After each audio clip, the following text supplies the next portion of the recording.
Vamos escutar aqui, a evolução de Digimon é estranhamente realista do canal Acabou o Sossego, canal pequeno de 300 inscritos, mas que o vídeo ficou bem popular, vamos ver. Eu tenho um vídeo de Digimon lá no canal, que é Pokémon vs Digimon, a filosofia da evolução.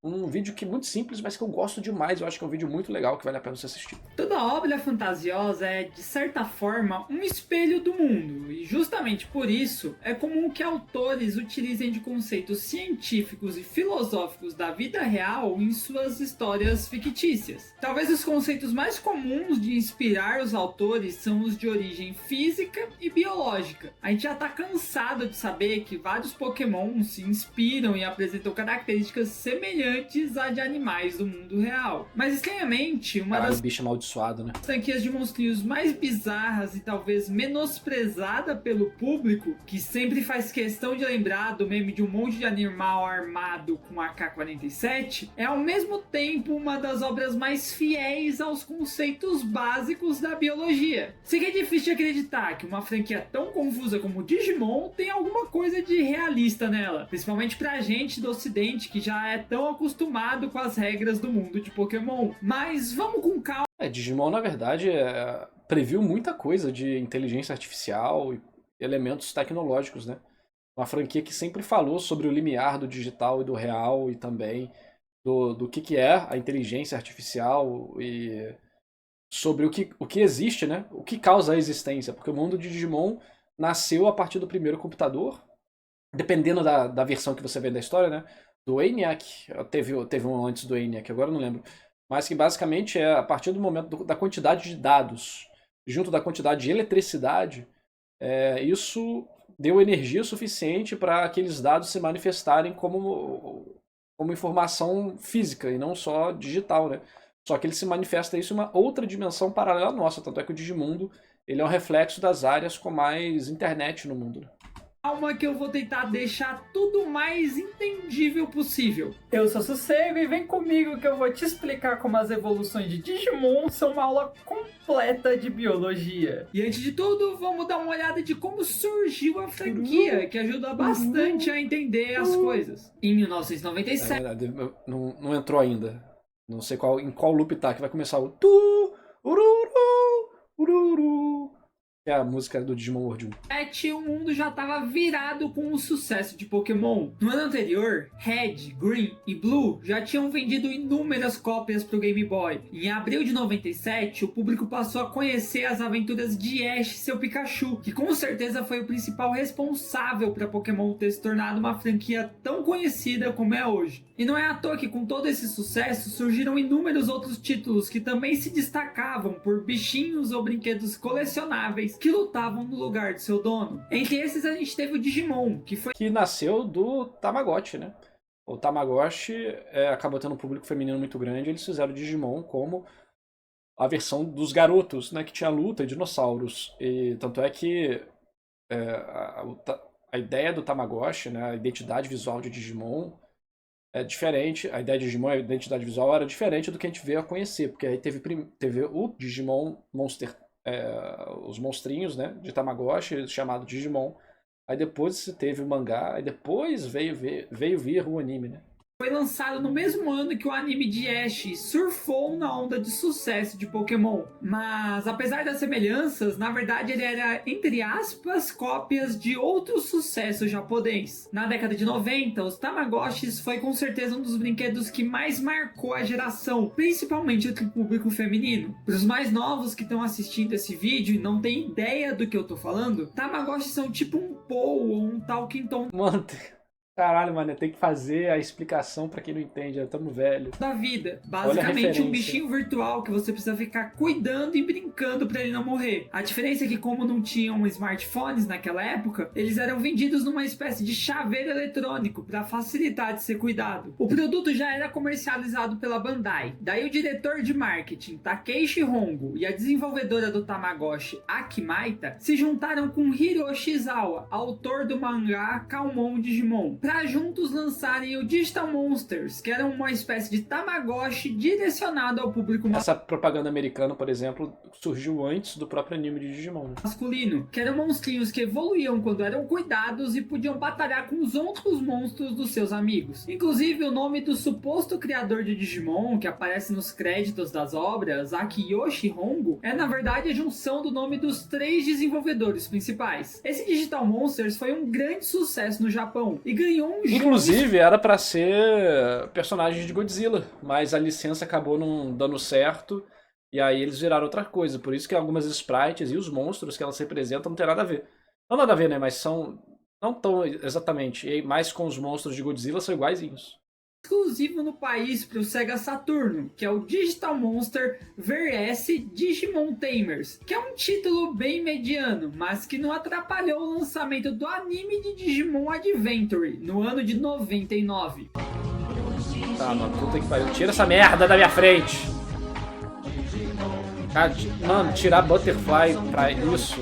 O primeiro anime foi grande sucesso que impulsionou o título pelo mundo, e com certeza é o que a maioria aqui do Brasil conhece. Tiveram várias continuações ao longo dos anos, mas algumas nem chegaram a passar na TV brasileira. E Digimon Adventures acabou se tornando o principal concorrente de Pokémon por alguns anos, mesmo que nem chegasse perto do mesmo sucesso aqui pelo ocidente. E apesar da série ter muitos pontos fortes, alguns que na minha opinião até superam a franquia Alguns? da Nintendo, Pokémon já estava muito bem consolidado em diversos países, então era impossível não fazer comparações, principalmente pelas duas séries. Lembrando que isso é uma coisa no ocidente, tá? No Japão não existe essa comparação de Digimon e Pokémon, porque lá franquias de monstrinhos ou franquias de brinquedos são muito mais comuns. E Pokémon não foi a primeira grande desse nível, mas já existia essa ideia antes, né? A própria atividade de caçar besouro já é comum no Japão. Ou as Beyblades, né, vêm do peão japonês, então isso pro japonês é tranquilo. Só aqui no ocidente que o povo fica nessa comparação. Alguns não é muito não, superestimado não. A franquia de animação de Digimon é superior à franquia de Pokémon em todos os sentidos, na maior parte do tempo. Serem monstrinhos fofinhos. Mas com a lógica das evoluções de Pokémon já estabelecidas entre o público, muita gente ficou sem entender quase que nada de como funcionavam as digievoluções no anime. Principalmente porque, para entender melhor como funciona a evolução em Digimon, você precisa ter conhecimento das histórias dos jogos, que são super nichados aqui no Brasil. Mas mesmo assim, não necessariamente, né? Garanto que ela funciona de forma até que bem realista. Primeiro de tudo, você precisa lembrar que Digimon não é muito simples. Os Digimons absorvem os dados e isso vai moldar a evolução deles. É simples assim. É Pokémon. Então as regras do mundo de um não se aplicam ao outro. Então a forma que as evoluções funcionam são completamente diferentes. Principalmente porque não existe evolução de fato em Pokémon. Quer dizer, até tem, mas é a minoria dos casos e eu já vou explicar. O que a gente chama de evolução em Pokémon, na verdade, é só o crescimento daquele ser vivo. Um rato pequeno vira um rato grande. Mais uma metamorfose do que uma evolução. A lagarta vira uma borboleta e por aí vai. Mesmo em casos estupidamente estranhos, esse Pokémon não tá evoluindo, só virando outro bicho totalmente diferente. Tá, mas o que faz de uma evolução de fato? O primeiro estudioso que veio trazer isso a público foi Lamarck, que com certeza foi muito importante para dar o pontapé inicial, mas as ideias que baseiam as suas teorias estavam bem erradas. A primeira delas é a lei do uso e desuso, que dizia que quanto mais um ser vivo usar um órgão, mais ele vai se desenvolver e crescer, e quanto menos usar, mais vai atrofiar. Bom, a gente até sabe que no caso dos músculos isso é realmente verdade, mas o pescoço de uma girafa não vai crescer quanto mais ela esticar para alcançar uma folha. Mas esse exemplo era o exemplo de Lamarck ou um exemplo que a galera usa para humilhar o Lamarck, sendo que não era nada disso que ele estava falando? E quando você vai pesquisar os livros do Darwin e do Lamarck, a versão que a gente aprende na escola, né, para os leigos, em geral, é quase uma caricatura do que eles falavam de fato, né? Então nem adianta ficar puxando o que você tem aí no meio das pernas, que não vai funcionar. A segunda era a lei dos caracteres adquiridos, que falava que quando um animal desenvolve uma parte do seu corpo, sua cria nasceria com aquela parte também. O povo fala, então se arrancar meu braço, meu filho vai nascer sem braço, não faz sentido, mas creio que, o cara era um cientista, ele não era burro. Isso parece ser muito mais uma interpretação maldosa, essa questão, arrancou meu braço, meu filho vai sair sem braço. que de fato é a realidade do que o cara fala, entendeu? Desenvolvida. Isso aí nem preciso explicar porque tá errado. O filho de um maromba não vai nascer um marombinha. Mas no mesmo século, outro estudioso se consagrou o pai da teoria evolucionista, que é utilizada até hoje. E a gente tá falando de Charles Darwin, sua lei da seleção natural, que diz o seguinte: a característica de um ser vivo mais adaptado vai prevalecer mais na espécie do que outro menos adaptado. Mas por que isso acontece? O indivíduo mais adaptado vai sobreviver por mais tempo, assim conseguindo se reproduzir mais e passar suas características mais vezes para a espécie. Vamos para o exemplo clássico da borboleta. Duas borboletas da mesma espécie, uma branca e outra preta, estão numa mesma árvore num campo limpo. Um predador tem mais facilidade de ver a borboleta preta, porque ela se destaca na árvore, então ela é primeiro predada, enquanto a borboleta branca vai se reproduzindo e gerando mais borboletas brancas. Mas em um dado momento, uma fábrica se instalou perto daquela árvore e ela ficou coberta de fuligem. Agora a borboleta preta se camufla melhor e a borboleta branca fica visível para os predadores. Isso também significa que a evolução não é nem positiva nem negativa. Na verdade, se propaga a característica que melhor promove a O reprodução próprio Darwin não queria usar a palavra evolução, né? da espécie. Tá, mas voltando rapidinho pro Pokémon, talvez os únicos casos de evolução na franquia são as formas regionais. Pegar o Sandrill, por exemplo. Sua carapaça é boa para se camuflar na areia e se proteger do sol. Mas de alguma forma essa espécie foi parar lá nas áreas gélidas de Alola. E com o passar dos anos, se reproduziram mais os Sandrills de pelagem branca e gélida, que se camuflam na neve e se protegem do frio. Mas agora, como todas essas leis são representadas no mundo de Digimon? Para começar, a gente precisa saber que o Digimundo é totalmente digital e surgiu junto com os primeiros computadores. Então tudo dentro Dependendo da versão que você coisa, né? A mitologia atual é que, na verdade, o mundo digital, entre aspas, sempre existiu. As mitologias, na versão atual de Digimon, né? As mitologias do mundo são inspiradas pelos Digimons. E os Digimons, na verdade, são seres de outra dimensão que a gente não interage normalmente. Então, você pode até então rituais religiosos, mágicos e tal, poderiam interagir com Digimons. Só que com o avanço da tecnologia, a tecnologia tornou possível e constante, mais prático, interagir com essas criaturas. Então é como se fosse Digimons, na verdade, são yokais, fantasmas, monstros que ficam nessa outra dimensão e que eventualmente vinham para nossa e geravam os mitos. Só que com o avanço da tecnologia, as coisas digitais tornaram possível interagir com isso de forma mais fácil. Essa é a mitologia atual. Eu gosto mais da antiga, que é basicamente que com tanta informação e energia, eletricidade, a partir do início da internet, o mundo digital começou a tomar forma que é hoje e se expandir cada vez mais, virando uma sombra do nosso mundo. Tipo, como se fosse... Então, existem duas versões, entre aspas, né? Tem as dos Digimons, que na verdade são criaturas mitológicas. O nome Digimon não faz sentido para eles, é só uma convenção humana dada porque eles descobriram a interação da forma digital, mas que já existiam antes. E tem os Digimons, a versão antiga, que os Digimons, são monstros digitais. De fato, nascidos do digital. Ele funciona a partir de dígitos, e as coisas surgem com quanto mais dados são inseridos nos computadores na vida real. Então um ovo de Digimon não surge a partir de reprodução, mas sim de algum dado que surgiu naquele mundo. Tanto como não existe morte naquele mundo. Em grande parte das vezes, um Digimon... Existe morte no mundo de Digimon, apesar de ser incomum. Normalmente existe essa reciclagem de dados, esse renascimento, mas também existe morte morrida. Tem também. Quando o Digicore, o diginúcleo daquele Digimon é destruído, ou absorvido. Quando morre, volta pro estágio de ovo, ao menos que ele seja deletado de alguma forma. Tá, mas se não existe reprodução, como a evolução funciona? Bem, grande parte disso é respondido na franquia de jogos de Digimon World, que começou lá no PS1. E funciona de 3 maneiras diferentes, misturando as leis tanto de Darwin quanto de Esse jogo, inclusive, foi lançado antes do anime. Mark. Primeiro vamos com a mais simples, que funciona com o Digimon selvagem. Os Digimons, assim como o mundo deles, são feitos de um padrão de dígitos, e quanto mais características recebe... Quando vira um ovo, na maior parte do tempo esmagadora, ele perde a memória. Isso é um tipo de morte também.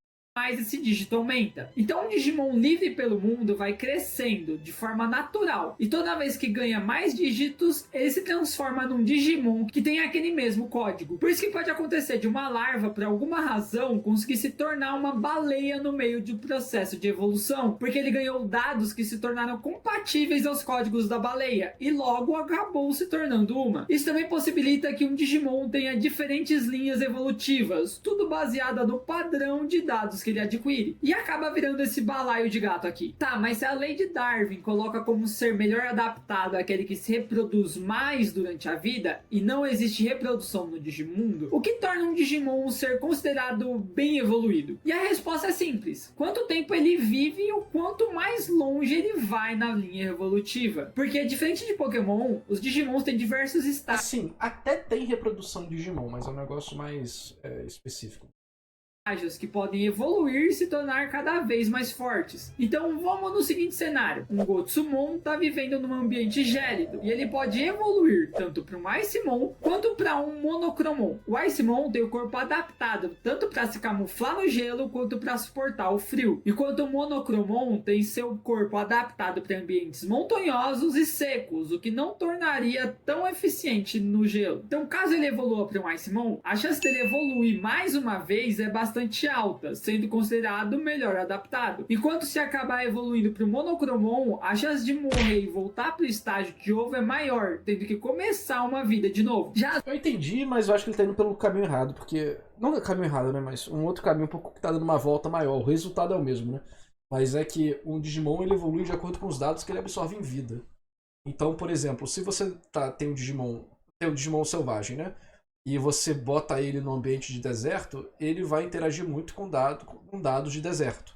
Ele vai absorver dados de deserto, ele vai comer coisas do deserto, ele vai lutar contra monstros do deserto e lidar com calor, areia. E isso vai fazer ele absorver esses dados e virar algo que é mais adaptado para o deserto. Se for no gelo, é a mesma coisa. Se você tem um Digimon que é um parceiro, se você é muito malvado com ele, ele vai ter sentimentos negativos. Esses sentimentos negativos vão gerar dados desse tipo que vão transformar ele num Digimon que tem esses dados negativos. As outras duas formas de evolução funcionam ambas com intervenção humana. A mais popular é a que a gente conhece no anime, usando o Digivice. O Digivice, que é um aparelho que o Digi escolhido recebe, tem a função de evoluir forçadamente um Digimon. Basicamente, ele insere dígitos diretamente nesse Digimon, que são baseados nas emoções do Digi escolhido. Daí o monstrinho acaba evoluindo, mas como não é uma evolução de forma natural, ele acaba não suportando os dados por muito tempo e acaba voltando a sua forma original. A outra forma de evolução a gente vê principalmente nos jogos de Digimon World, que nosso protagonista acaba indo pro Digimundo, mas não tem um Digivice. Então você, jogador, precisa treinar e cuidar do seu Digimon igual aos Tamagotchis. E aqui o curioso é que a evolução funciona a partir dos conceitos de Lamarck, do uso e desuso, porque o Digimon acaba recebendo dados da quantidade de treinamento de algum atributo, como força, agilidade, vitalidade, etc. E com esses dados recebidos, ele acaba evoluindo para outro Digimon, que tem suas características desenvolvidas daquele atributo. Bom, acho que o mais divertido é ver uma franquia que a gente tanto zoa por a maioria dos bichos serem só animais com armas. Não, quem zoa, assim, existe a zoeira normal, né, que até eu faço, e existe a galera que só tem preconceito mesmo. Aí esse povo não tem muita salvação. Ter se dedicado tanto para fazer sua evolução de forma tão realista. Na realidade, o Digimundo é imenso e cheio de elementos incríveis nele. Pena que grande parte dessas informações estão focadas nos jogos, que são muitos nichados aqui no Brasil. Principalmente por conta da cultura de Pokémon, que dominou o ocidente, deixa a gente bem fechado para outras franquias que podem ser tão boas quanto ela. Acho que o mais importante é só a gente aceitar que, apesar de ter muitas inspirações de ambos os lados, cada uma tem sua individualidade e as duas são merecedoras de sua atenção. Bom, gente, o vídeo vai ficando por aqui. Espero muito que vocês tenham gostado. Deixem seu like, comentem o que vocês acharam, algumas ideias. Eu sou Sossego e até a próxima. Mas vídeo bacana, pô. Vídeo bacana. Mandem mais vídeos de Digimon. Eu sempre gosto quando vocês mandam vídeo de Digimon. Porque é uma coisa que, apesar de eu não dominar igual outros animes e mangás, eu sou fã, então eu tenho um nível de conhecimento que dá pra pelo menos compartilhar coisas legais com vocês. Com certeza outros especialistas de Digimon vão comentar aqui embaixo curiosidades, informações ou correções necessárias. E deixa eu mandar o vídeo pra vocês, porque o canal é pequeno, o canal não tem nem mil inscritos. E quem fala de Digimon é sempre bom dar um apoio, visto que é uma franquia que, assim, Pokémon, eu acho que Pokémon teve muita vantagem, principalmente porque a Pokémon Company e a Nintendo tiveram um ótimo trabalho de franquia, entendeu? De porta de entrada e tudo mais. Enquanto Digimon é muito bagunçado, é a famosa hipermídia japonesa. Você tem que jogar 3 jogos, um deles num algum console obscuro, no caso o WonderSwan, né? Ler 4 mangás, assistir 7 animes de universos paralelos diferentes. Aí depois você vai e joga um jogo de PSP no emulador, que só tem em japonês, mas tem um patch em português, que é o Digimon Adventure de PSP, o PS Vita, agora eu não lembro. Aí depois tu vai, entendeu? Aí tem o CD-drama e tal. É foda. Mas assim, pra quem só quer ser casual na franquia, que é mais do que o suficiente, eu recomendo você assistir Digimon 1 ou Digimon 3. Você viu, começa pelo 3. Se você não gostou do 3, vai pro 1. E é isso. Se você curtiu, a partir daí é só assistir o 2, e o 4, o 5, o 6, o 7, por aí vai. E aí você já vai ter muito material pra conversar e bater papo. Aí você pode ir pros mangás, em qualquer ordem que você preferir. Resumindo é isso. O jogo, se quem quiser entrar pelos jogos especificamente, é Digimon Adventure de PSP/PS Vita com patch em português. Esse é o jogo definitivo de Digimon para quem quer entrar nele. No nosso Discord, exclamação Discord, tem lá na aba de animes, no fixado tem onde baixar Digimon, onde assistir Digimon em HD, legenda, enfim, a ordem, por aí vai. Caraca, tem que ser muito autista para ser fã de Digimon? É igual Kingdom Hearts, igual Fate, igual qualquer franquia levemente popular no Japão, pô. O japonês é especializado em hiperfoco. Igual Sonic, pois é.